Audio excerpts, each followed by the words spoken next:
When the British decided to settle Jews in Palestine, they included a formal clause saying that the rights of the Arabs living there must not be violated.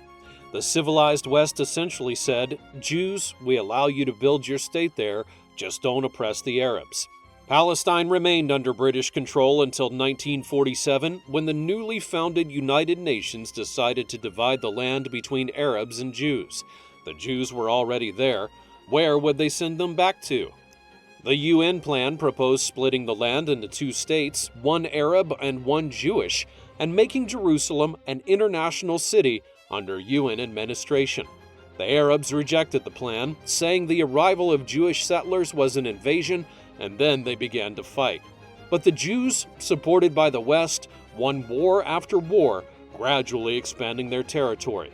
If you look at a map of Palestine in 1947 and compare it with a map today, you see that Jewish territory has expanded dramatically.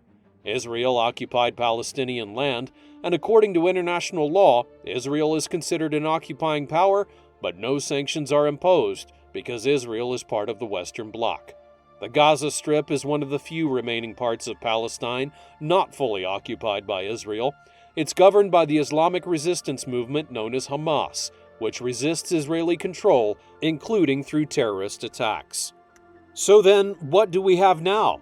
Hamas and the Palestinians, backed by Arab and Muslim allies, are trying to reclaim their land from Jewish occupiers. The Jews, backed by the West, have no intention of leaving, believing the land is rightfully theirs because their ancestors lived there 2,000 years ago. And for the West, Israel is a convenient vassal state in the region, and so it's supported. That is the essence of the Arab-Israeli conflict in simple terms. The situation is deeply hypocritical. For nearly 2,000 years, the West, being Europeans and Anglo-Saxons, have persecuted the Jews, mocking them and saying, "Get out of our lands with your strange religion and customs." And then, after centuries of oppression, they send them to the Middle East. And when Palestinians begin saying exactly the same thing, those same Europeans call them terrorists. The West, the very people who persecuted Jews for a millennia, now condemn the Arabs for doing what they themselves once did. A complete moral double standard. And to truly end it, the original UN plan has to be implemented.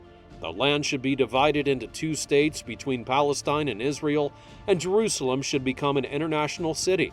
But that's unlikely to happen, because under Western protection, Israel will not give up its conquered territory. Thanks for watching.